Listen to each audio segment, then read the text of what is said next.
Another we have gathering on of needed materials. So dapat prepared ka. Meron ng available materials na magagamit mo for a certain procedure. Hindi pwede, ay kulang pala ako ng diaper, ay kulang pala ako ng gauze, ay kulang pala ako ng plaster.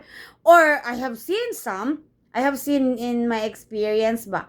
I have seen some during my visit to some of the hospitals, especially if I have a relative who are sick. I hate to visit the hospital. No, the cats are playing. I hate to visit the hospitals, Jude.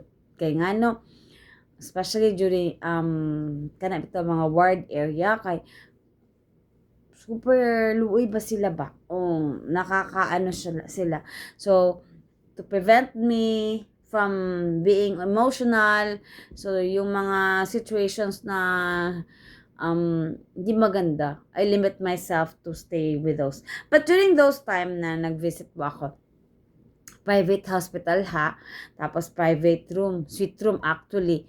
Pero Diyos ko, the doctor is operating, actually minor lang naman siya, yung operation, ano lang naman thoracentesis o kinunan ng tubig yung lungs. Walang plaster, walang forceps na para clamp. So, hindi pwede yung ganun na tumatakbo lang yung nurse tapos kumuha ng something, kumuha ng forceps doon sa kabilang building, di ba? Or kabilang area. Hindi ko alam kung exactly kabilang building ba kasi matagal bumalik yung nurse eh. Hinabol ko pa nga. Kasi kailangan bilisan, di ba? So, hindi pwedeng ganun. It happens here in our city. So, which is very much, what we call this one, yung bang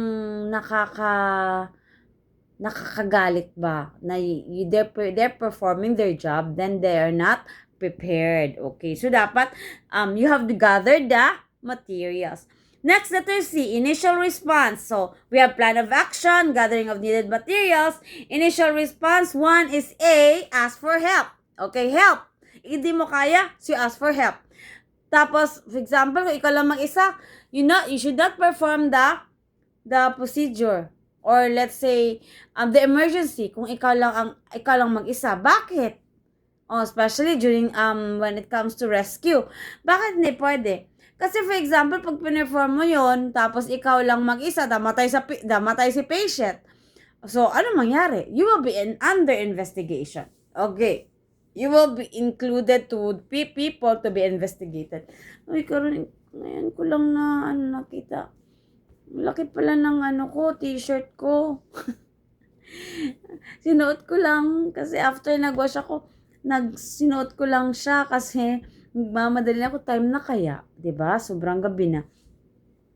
Number 1, next is intervene. So first is you ask for help as your initial response, and then next is intervene. So kailangan mo nang i-assist o di ba? I-assist or kailangan mo nang i-manage si patient.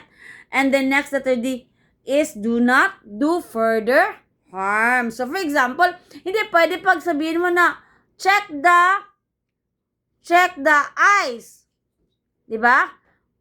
For abdominal constriction or dilation, kailangan mong ibungat kita yung mga mata niya, ganyan. Or sabihin mo na, check the eyes for abnormal constriction or dilation.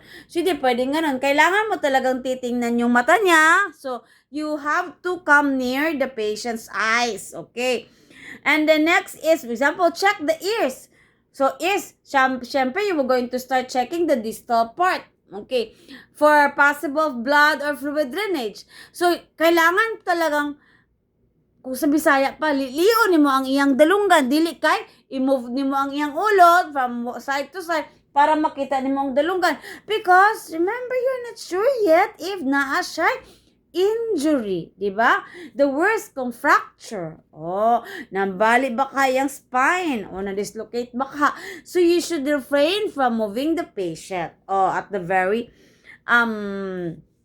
start. And then next is instruct helpers, di ba? Instruct helpers. How would you do that? Call 911. So, that is you are instructing now the people or your helpers. Okay.